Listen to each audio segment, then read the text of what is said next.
Something's burning. Sure is. What is it? We are in episode 447, recorded in November of 1983. And I'm Tina Bursill. Jane Clifton's there. Yes, I'm Michael Idato from the Sydney Morning Herald, TV critic. That is Jane Clifton playing Margot Gaffney, one of kind of the original meanies who I think was possibly, roped back in. There you are. And suddenly it's 1982 and shoulder pads ruled the world. Oh, shoulder pads and hairdos by the looks of things. Good grief, that hair. And scotch. And scotch, which obviously was the chosen pastime of the idle rich. Now, of course, Sonia had escaped, and I think she escaped in a linen van. Yeah, I think. Fled to Sydney. And she's now back with her, and she's got little Maxine, who's just been captured by Joan Ferguson, the freak, who undoubtedly, like anybody from Melbourne, when they go on holiday to Sydney, just goes straight to King's Cross. It's so much fun. Really. Fun, a lot to offer. Julie McSweeney directed this. Well, he's still working. Sonia lives with Renner and I hole up here. That's a bit of story, plot. Yeah. To understand. And a set that I suspect is in Melbourne. Yes, well, of course I'm not in that set, so I'm not quite sure where they did that. But we did, the bulk of it was in Sydney. Mm-hmm. And it's a bit like the Days of Our Lives moment. They're currently doing their 2 weeks in Sydney. It was really interesting. It was quite a departure. I'd said it when we were talking about another episode that I was in. I always found that once prisoner moved beyond the walls or the bowels of the prison, the story started to diminish. So it was really interesting, because it takes it away from the women and that power, that core, that cone of silence. So coming into this environment, I'm not quite sure. I guess because Sonia was such a significant character, we do follow her. Sort of. Yes or no? Yes. And I'd say it was only a matter of time before they killed you. And interesting too, because I think you're right. I think that when it's an ironic sort of twist for the show, in the sense that, by taking it, the producers would obviously be conscious of moving it out of the prison environment in an attempt to liven it up or to give it colour. Sure. And they'd be sort of thinking, you don't want the audience to feel that it's a very static, stale look, so they'd be like, we want locations and some colour and some movement. But at the same time, you're right, in a way they're shooting themselves in the foot, because it actually does it takes you outside of that sort of structure and that kind of all of those power relationships and that sort of nexus that makes it really work. That's right. And also, as a viewer, you become a little uncomfortable because you're not seeing, which is true. Comfort. I also think too that there was probably another element attached to this, and that is the sales overseas, particularly in England. And so, as we will view, there's aspects of Sydney, which interesting that the producers chose Sydney, not Melbourne. And I guess it's because, there's Norman Yen, who Eddie played Stevens. my husband, the crooked cop. I got a little confused in the storyline in this one, even when I was in it, because of my relationship with my husband Eddie and my relationship with the Ray Ma character in Sydney, and also where she actually would fits into it. Which is why I was saying earlier, she was a little bit of her own Mrs. Big in the underworld. And I'd say that life was catching up with her quite quickly. Absolutely, in this episode. And I think you're right, because I think even here there's still some ambiguity about whether Eddie Stevens, your on-screen husband, is a truly bent cop, or whether he was a good cop undercover as a bent cop. That's right. Playing yes. in league with the crims, but really always a good guy, while in actual fact his wife was in fact entirely one of the bad guys. One of the bad guys.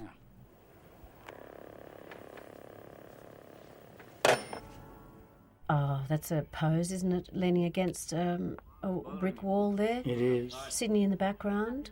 I've asked you before, we've had a bit of a tease up here, so I should ask you again. Is this your hair? We're not sure. Or is it the nylon wig in Co-Star Billy? Hair. Mm-hmm. Oh no, it's my hair. Very heavily teased too. That was an 80s look. And I was just trying to think of one of those angels. The big hair look. Yeah. And I was trying to look a little bit... Cheryl Ladd. It's a bit sort of post-Cheryl Ladd. Post-Cheryl Ladd. I'd never thought of that. It's probably not true. Goodness, look at that. And there's not a breath of air on that veranda, is there? No, not at all. And the thing is, that is a real space. Is it a real veranda? It is. Yeah, oh, yes. Yeah, Now, this is in Sydney, and it was in off Rushcutters Bay in Yarranaby Road. They were brand new, gutted, renovated apartments. They're still there, and I remember arriving thinking, oh, this is a bit nice. And we did use the interiors. Judy McBurney. In fact, with Babs Macmillan, and the two of them had previously together been in The Young Doctors playing two sisters on the medical staff. I didn't realise that. Oh, yes, of course, Babs was in that. Yes, she was. Judy and I often were likened to each other, and we did a press for one of those magazines back to back with Judy and Tina. It was interesting when you actually put us together. We didn't look anything alike. And I think you may have a few inches on her in height. Maybe. Yeah. Well, at the moment, I'm looking very tall. Terrible. What's terrible? Well, Cass's dad telephoned about her brother being sick and she wasn't told. When was this, Cass? Oh, about a week ago. He's always there, isn't he? He's always. I mean, you screamed in an earlier there. episode, and a moment later he stepped He's into always frame. there. It's quite, I wouldn't want him to be some sort of predator. No, in you a wouldn't. girls' women's prison, would you, in the really? ladies' But he's dormitory always wing. there. There's a bit of backlighting there on Judy McBurney. Well, yes, because the lighting may well have changed by the time we've got to this episode, but it was actually a grid above the walls or the flats. If you were to put your finger in one of those bricks, you'd go through to the other side. So leaning on them was a bit difficult. But there was a grid above, which always gave you a look, or if you had any bags under your eyes, it enhanced them. And which was part of the rawness, that look, to have a rawness. Oh, it's not fair, Pix. Mind you, the hairdos aren't too bad. Nobody tells you nothing. It's not fair. Is that a vase I can see behind her? I think it's a sort of. It looks like a bit of a water jug. Oh. This is a generic corridor, which I think again, and I think there was. I think I remember reading somewhere if you actually, there were clearly only a handful of paintings in the props department at Nunawading at the time. The Queen, apart from the Queen, of course, apart from the Queen's portrait, which does good duty. And in fact, these paintings recur throughout Prisoner in a variety of lawyers' offices and government departments and sort of skanky King's Cross corridors. Well, okay. Well, then look, the budget of television, the cheapness of television, and yet it went for years and years and years. Absolutely. It sold around the world, and now we are, producers are, well, perhaps producers have shot themselves in the foot in recent past because budgets now for a show are enormous. I don't know where the money goes. It certainly doesn't go into actors' wages. And I guess maybe it's something to do with interesting camera work. I'm being naughty now. Yeah. Now, he's got a gun. The music here is from that. There's like a palette of stock music that was used throughout much of Prisoner's life. This is one of the it's like a tinkling sort of piano tension theme. Hair's gone a bit flat. Hair has gone a little bit flat there. Might have been raining. Might have been raining outside. The tension's taken the sort of the tautness out of your peak. Who's at the back of her? I think that was a husband and wife moment then. Yes. Intimacy. Yes. Come out where I can see you in the open. And her. It doesn't get more loving than that. No, it's very suspicious of each other. Yes, clearly. In a meeting in an isolated warehouse late at night. Shadow there. Armed, Now, this is an interesting outfit coming towards us. This is, I think this is sort of if I wait for it to step into frame, if I recall, this is the blue sort of smocky. No, it was silk. No? Oh, okay. It was silk. Because we were really, really concerned about my underarm perspiration on the silk, so I used to have a wad of tissues under my arms at that point. Now, another piece of music cueing in here, which is also one of the absolute classic Prisoner music themes. Goodbye Norman Yem. But also that was a very good fall. I felt the impact from the bullet. Oh, she's a cold, poor, isn't she? Oh, back on the hairdo. Very him or icy. me. But she's having a drink after that. Yeah. Champagne. Yes. Oh, Sonia? cigarettes. Joan, yeah, Maggie smoking. Bobby, what are you doing? Little girl voice. Yeah. I can't. Rena's in the bedroom. Listen to me. And your hair has been done since, I've done my hair. since the dispatching of Norman Yem. Every girl does that when her husband dies. They go and get their hair done And have a glass of champagne. and have a glass of champagne and behave like a small child. Too dangerous. I'm going now. Mario's on. I feel like I've got a cleft palate or something. It's a very strange voice. Look at Maggie on that cigarette, will you? She loved it because she was she was a good smoker. And a serious theatrical actress, so she would have been She really relishing the emotions relishing and it. the riffs and the moments. Kerry scored herself a politician. She just wanted to know if she could use the flat. That's a dual personality. I'll get Mario to talk to her. But the tension must have been enormous for everybody. Now, I'm not. Oh, that's the. Oh no. Oh, that's down at Neutral Bay. It must be. And because- Neutral Bay Wharf. Now, yes, The, lighting's gone to a lot of trouble there. now, with that. this bedroom, just for the purpose of continuity, are we still on location in Sydney, or do we think we might be elsewhere? I think we might be elsewhere because it's certainly not the apartment. Big watch. They're back in fashion now. Took your champagne to bed. And that's wonderful linen on that bed. Now, Ray... Well, you see, Ray was allowed to go topless. a bit of man cleavage happening There's a painting in the background that hasn't been in Yes. anything That- ever clearly, before. that was an attempt to establish Sydney as the Now, locale. that is... I was a bit self-conscious, as you can tell by the way I'm getting out of the bed, of revealing anything. Yeah. I insisted on wearing clothes. Now, during the 80s, of course. But Ray has obviously not at all self-conscious. I'm not quite sure what's going to... Yes, I do know what's going to happen. What am I saying? I'm being naughty now. But that curvaceous... you wouldn't sleep in a nightgown like that, really, I don't think. No, Would no. you? No, I suspect we just sleep on bed linen like that. And the bed's a bit rickety. Oh, look, little massage. Hey, don't roll over. That was one of the curious things about Prisoner. I'm very taken. I'm sorry to interrupt there, but Yeah. that puffing quality I've got in my voice already... This is Sonia the Seductress. Nothing. Lower the voice. Oh, God. His eyes are wide open. I didn't come to bed till 3. I was trying to get over the terrible news of Eddie's death. She was caught there. Something that'll fix it. What, that stuff in the bathroom? No, I think of something a little stronger. Now, the music did that Yep, one. the music cue is on. And all I hit was a little piece of hard, bricky stuff underneath the pillow that sounded like it was his head. No, you're destroying the magic of show business. In fact, that little music cue was a piece of music called Propulsion, which is another one of the kind of classic music prisoner cues, and it at length is usually used when there's a massive chase through the prison. See, I only do the job in the job. I don't do post-production as well as you do. That's all right. No, the strangest thing is, I very think when you, and in fact when you, I mean, I literally watch television for a living, and you do, after a period of time when you've watched enough of it, you hear the patterns of the music, and you basically you learn the music palette of a show, and you can you see where the dots all join in that. That's sort of, fantastic. It's interesting. It's actually very interesting. Of course. All I'm worried about is who got the part. That's the one I missed out on, I Absolutely. think. But judging by this recent foray into acting, I think I know why I didn't get the part. Oh, here we're back. We're at Here the we go. front Now, door. I know where that street is. That's up the back. That is Yarranaby Road. Are you sure? No, I made it up. And through that door, you'd be looking out at the harbour and the boats.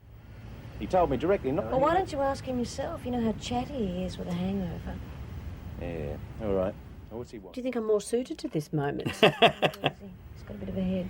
You want something for that too? Touch of Lady Di's there. Yeah, there's an innocent sexuality in the. He wanted me to come straight back to bed.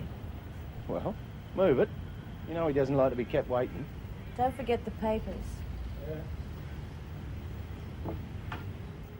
Now, I should point out this is Ray Mara is in fact playing the second of 3 villains that he played in the show. One very early in the show, He was an army mate of Jim Fletcher's. Oh. And at the very end, he comes back as the corrupt prison governor of the fearsome prison. Know that. Blackmore, yeah. He played three bad guys through the course of the show. As an actor, I'd be thinking how ineffectual I was at all three characters if I could come back 3 times. I've never been asked back. It is a bit like that. Wouldn't you? Yeah.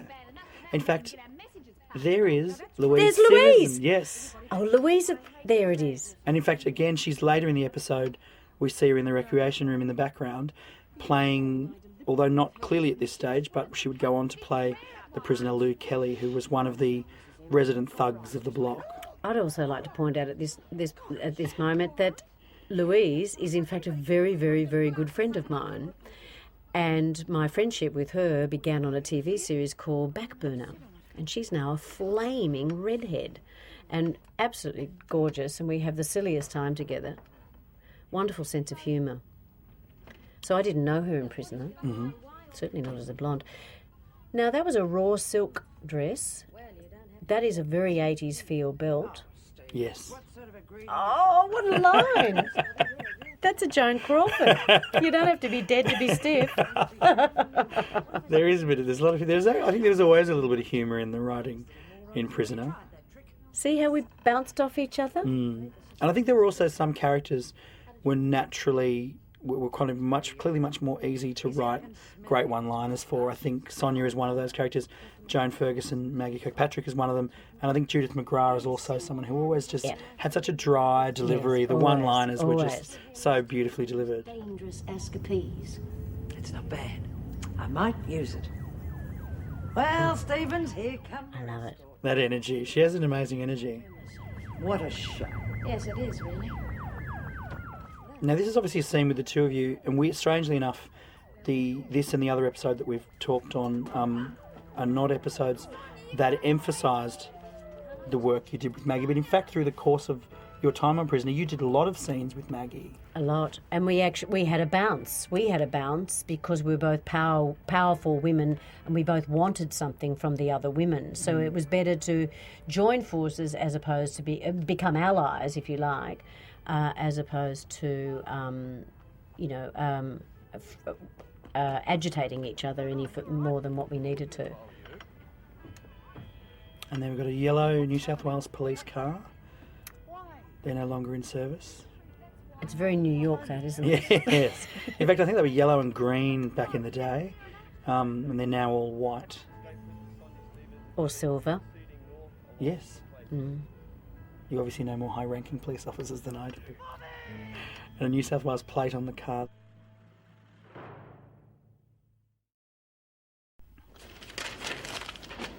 Dr. Maynard. Rick, Mrs. Morris. I don't know that Mrs. Reynolds is expecting you. actor's name. No. One of a sort of a pool of inspectors and police, officials that used to come and go. He's got a rather nice melodious voice, like a radio voice. She got away. Look, I'm sorry, I'm in a bit of a hurry. Probably that wasn't the greatest moment to isolate that then. It's the portrait of the There's Queen. the portrait of the Queen, yes. The Queen's there. Ever present. Ever present. Ever present and ever watchful. Isn't that extraordinary, though, when you think about it? We're in a penal colony and the Queen's always there. Always, yes, always. And obviously, because this was obviously a government department, and obviously at the time, I think probably you might find now kind of the visual kind of presence is a bit less prominent, but certainly back in the day, that was probably something you saw quite commonly in prisons. But over here, Eddie Stevens. Eddie Stevens. Accident of his was just a setup. He's been working undercover chasing. He punched me in the stomach in earlier years. Norman Yem, the character, Eddie, as my husband, because I was with child. And so I self-aborted. And that was another time Sonia was in hospital, having some stomach disorder. Now, there's a great shot. See the skyline in the background? I'm wondering if it's changed much. Now, are we still in Yarran Abbey Road? Yes, here? we are. Yep. And I know the veranda. So we had a different shot before, and I was just looking at the skyline, trying to recognise. If that's the bridge. Saw the Opera the House bridge is and to the the left, bridge then that must be beginning of the sort of scene. Neutral Bay to the right, perhaps. Oh, looks it's a over little the bit other yeah, it looks a side. bit undeveloped somehow. Well, each the way. bridge. You saw the bridge, the opening of the shot. Then you Yes. saw the Opera House, and then we panned back, and then became enclosed in that veranda. The girls don't fold clothes very well. No. And this is one of those kind of, this is probably Prisoner's ultimate stock shot. It was the sort of, the folding and the pressing of clothes. I was always at the back. Once I moved away from the press, I think I moved into the You clearly back. worked the washing machine, or sometimes the dryers. Always running out of things to put in it. Occasionally a sewing machine. When I sewed my fingernail Yep. through something, and I...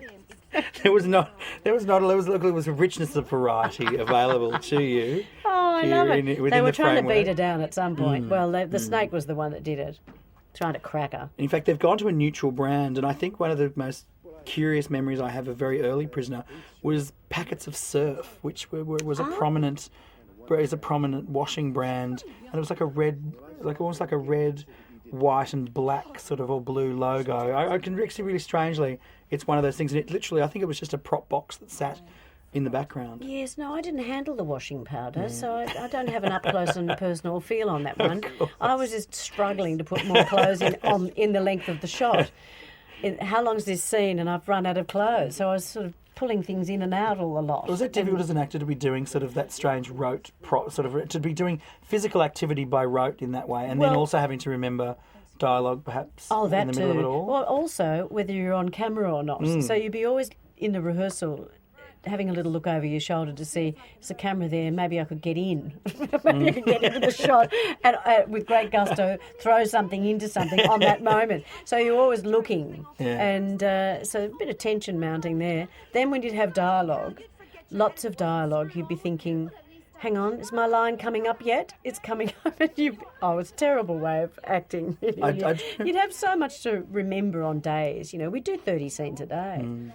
I do remember a couple of years ago, Colette Mann saying to me she found one of the most challenging things about this was obviously a small cast of actors.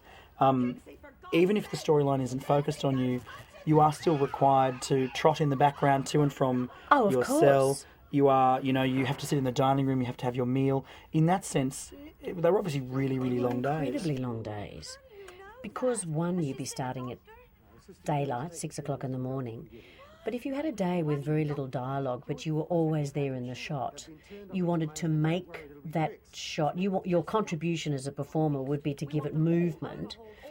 You'd either be throwing things in and out of washing machines, or in fact the mess halls, which were food days, which meant all the extras came in, and you'd be sitting at a table, moving around in different positions depending on where you were in the episode, eating. And so most of the days you would consume the food out of boredom. At the end of the day, your stomach, I can't tell you, they were the days I just wanted to wear those big long smocks, But you would sit and eat. And of course, the downside is people are put on a lot of weight because, you're passive, you're not doing very much. So you'd be sitting there. And the food was vile. You didn't want to eat it, but you would eat it out of boredom. That was me anyway. that says a lot about my personality. I thought, when in doubt, eat. But they were long days, and also your concentration after a while you'd fade because it's airless. You're in a studio. You've got lighting, picking up things. Oh my God, is that a car driving? That's a car. Sunglasses, but they're that big now. They are. In fact, yes, they have. We've come full circle. They're back. We have. Who's in there? Oh, that's Eddie. That's Norman. Yep. Norman Yem. Where to? Melbourne? Miraculously survived the bullet. Well, we don't know where he got shot.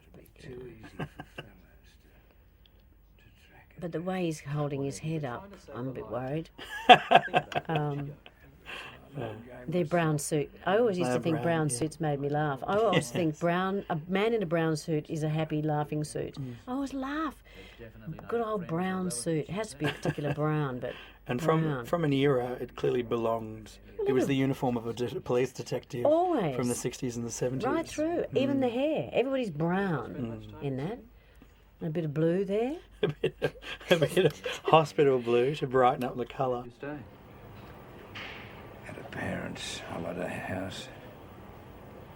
They don't have it anymore. Oh, this is probably Our holiday house. You see, we're giving plot here that I didn't know about. Just go there. It's a long shot, but... Better than nothing, mate. So the police are hunting down Sonia. What's the address and the quickest way to get there? Okay. But just go easy on her, will you? She's running from fellows, not us. Oh, not us, you see. There it is. Oh, there's Loitering Charlie's Angels moment. Loitering in a car park. Look, they're very nonchalant. Good grief, that fashion statement's amazing. Caressing the... Merc. No, the Rolls Royce. Rolls, yeah. Yes. Bit of turnout there with those legs. That goes back to my dancing days.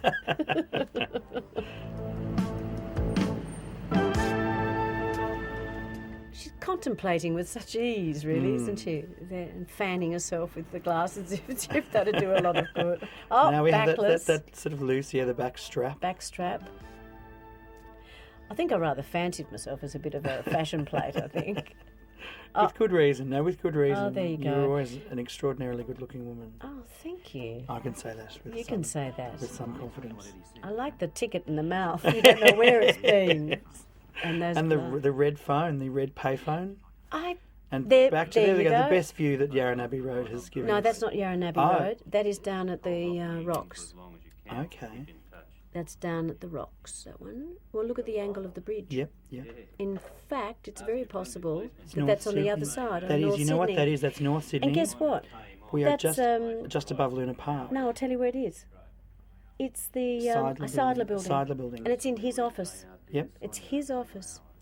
Which means behind us, behind There's them, the wharf. is what is now the wharves and Darling Harbour, which is since this time has had a massive development.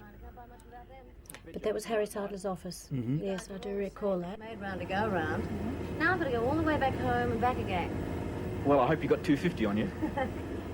Yes? I'm trying to be very dry there. Yeah. And weirdly, I suppose in a way that perhaps dates the show. Even I thought the scene with Norman Yem and the police officers, if I was to take the harshest, red pen to the script, I might have said you could have dealt with all of that in one sentence in a subsequent scene. You didn't need to. In a way, it interrupts the pace of the action. I think if I was, I'm being honest here, but I think we'd agreed with you then because we knew that the scene it was being padded a little bit to justify the move to Sydney. Mm-hmm. That's a bold move, but I would say that. And he's got another cigarette in the hand. Because Sheila Florence, the late Sheila Florence, she used to sit there and just smoke packets of cigarettes. Here I was trying to give up. Yeah, it was good. So the women are unionising here. The only way the working man ever got anything was with a union. And he said you've got to stick by your shop steward. Yeah, well, he was spot on there, Cass, but we've all got to stick together because there's going to be repercussions. There you go. The prisoner getting politically provocative perhaps for the Very, time. very. But even in 2007, unionism was a big issue again in Australia. So provocative even in a contemporary sense. There you see. We don't get what we want. Well, there you go. If you can't, you're not down on the docks. You're not doing a Costigan. What is a Costigan? What do you say? Oh, we're behind you, 100%. Great idea. What do you reckon?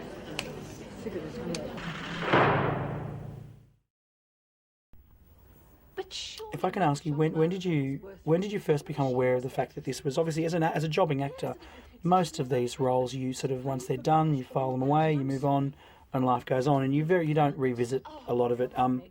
When were you first conscious that this was a show that clearly had a life long after, and perhaps in some ways louder than it did even in its original run? In the very beginning is when Carol Burns came in as a character, that it became the talk of the community, be it both on the street and within the confines of the community. So as far back as that, but to be part of a show and knowing that someone like The Freak, Joan Ferguson, Maggie Kirkpatrick, that was becoming a very powerful character with fan mail coming into the prison. I never thought that I would be part of that. But when then I realised the show had its own cult, became a cult show, and that really came from overseas more so. It was Carol Burns that did it for us in Australia of her own doing. But going to it's when it came back to us from another country. That's when I was aware of it, and then fan mail, and also the pantomimes actresses being invited to go and star in pantomimes in England. I'd love to have done that. And many, many, many years later, because I got a lot of fan mail, but many, many, many years later was when I was actually in London, and I was outside St Paul's, and a German tourist came up to me. "Ah," she said, "prisoner." It was the first time I thought I went, I had an impact. You're joking. And that was about 5 years ago.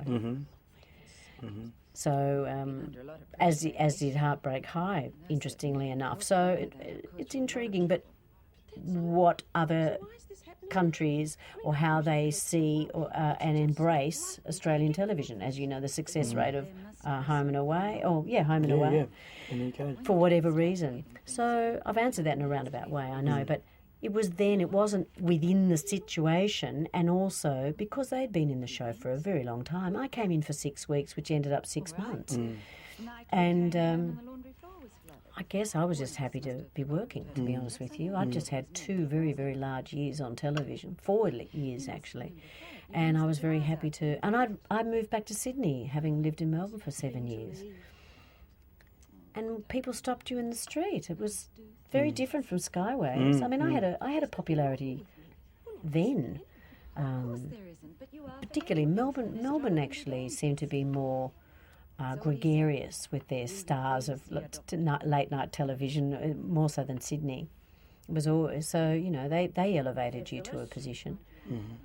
In some ways, also this was a show that was probably one of Australia's first big television exports. Not simply because it sold everywhere, but the Americans remade the scripts as Dangerous Women. The Germans remade the scripts as Hintergitten. So in a way, it's its contribution to that sort of cultural consciousness. In a way, it was in some ways unprecedented. Certainly, shows had been sold, but not to that extent, and had not been the notion of reversioning a drama, which now seems quite routine in the world of television distribution. Well, there's 5 classic stories that go around and round and round. But but in those days, the notion of an Australian drama being remade for an American or German market was pioneering. Indeed, and Women Behind Bars was a stage play, a version of this. Here we are. No, this is Avalon. I know this spot, Avalon. This was shot at Avalon? Yeah, yep. Up on the headland. Or past Avalon Beach, and there's a headland. We have a bit of some mystery music There's here. that fabulous music of yours that you'd like to point out with that wing noise. Now, it was interesting being directed in this. It's very windy. As to what my objective was, now what I was going to do. I suppose this is in some ways the enduring question about the eventual fate of Sonia Stevens. The question, and I'm not giving anything away by the angle that the cameraman has just teased us to the possibility. The question, I suppose, which endures is, did she or didn't she? Well, I asked the same thing, and I was in it. I found it a very ambiguous, because it was left to me. The last shot of Sonia, the lead up to that, as an actor, making a choice as to whether Sonia did she jump over. Did she jump? In fact, there's another little sequence coming up. But did she jump, or has she escaped? Did she plan her escape? And I remember, as an actor, it was never clear. It wasn't clearly articulated what that choice was going to be. So I found that difficult. It was left to me to make that choice in that performance. Now, you've got to understand I'm an actor that wants to still earn a living and still wants to continue in a show that's paying me regular money every week. So I was very keen to opt on an escape route and a set-up dares. I mean, that was a good motivation. I wanted to come back, However, we knew that was going to be the end of it for me. But I thought the tease was enough. But maybe I'll just sting that little moment until we see that there's a scene that comes up afterwards.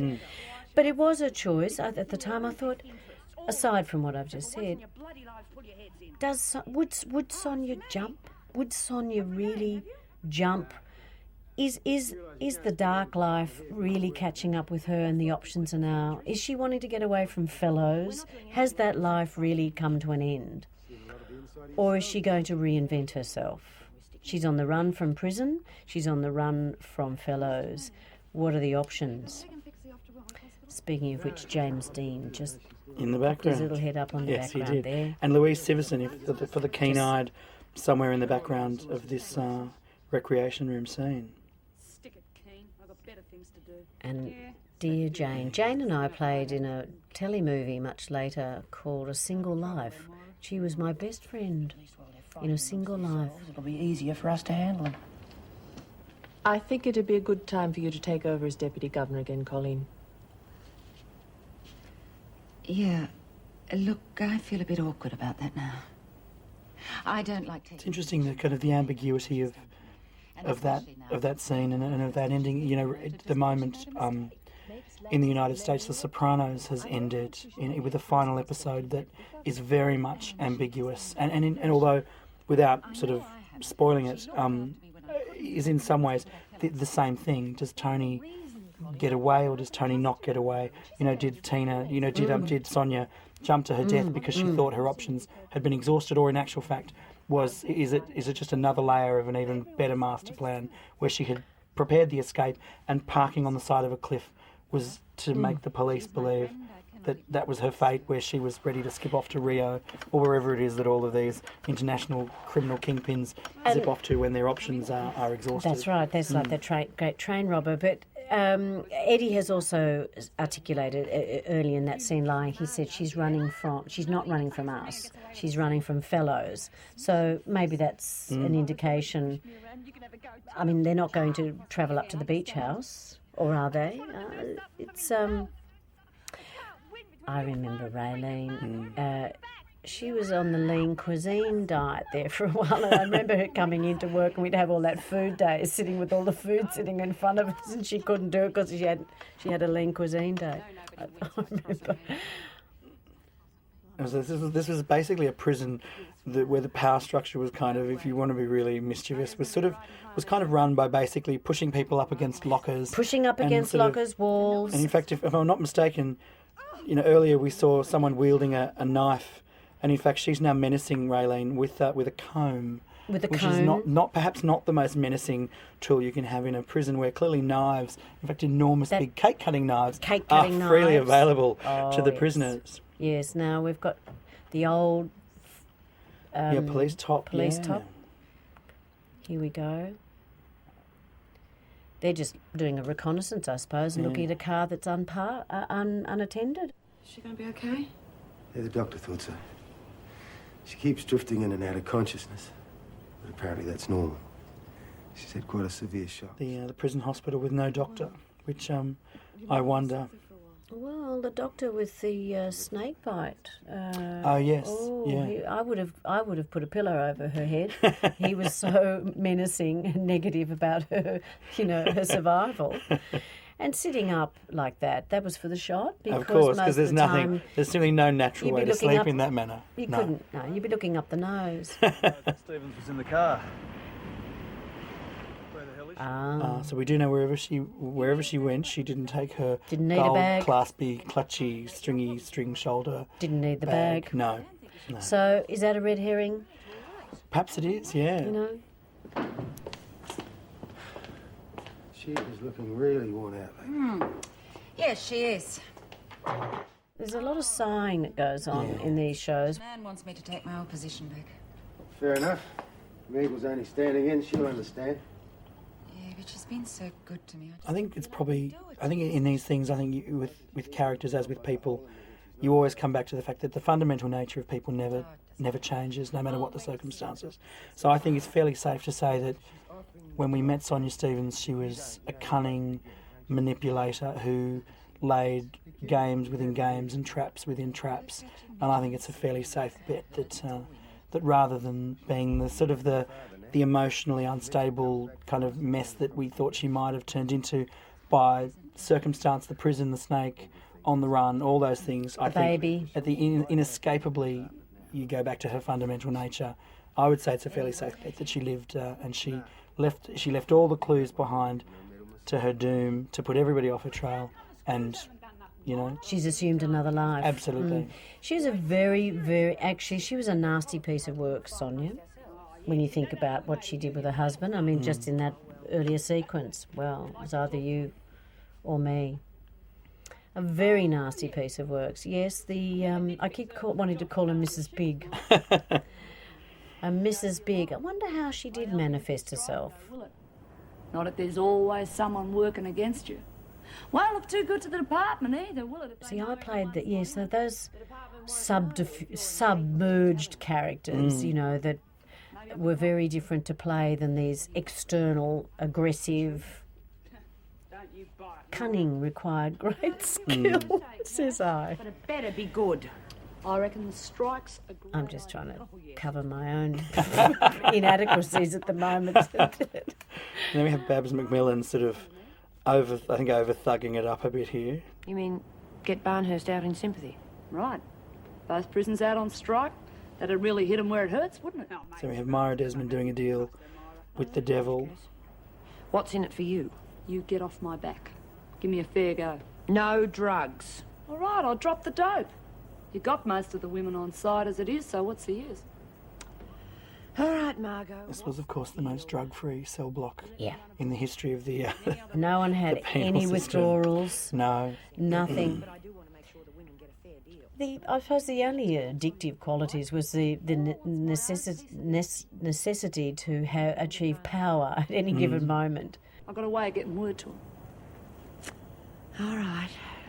But if you double-cross me, I'll come down on you. Do you know, deep down, I think everybody, all actors, and particularly women, I think they like to play a bit of aggression. You know. Well, they're powerful emotions. They're actually, it's kind of in some ways, it's the sort of, it's the most spectacular part of the emotional range. It's kind of it's the complex and interesting part. And also how it's couched, whether it's overtly played or whether it's just a nice little neat package. That's a little different bit of music coming through there.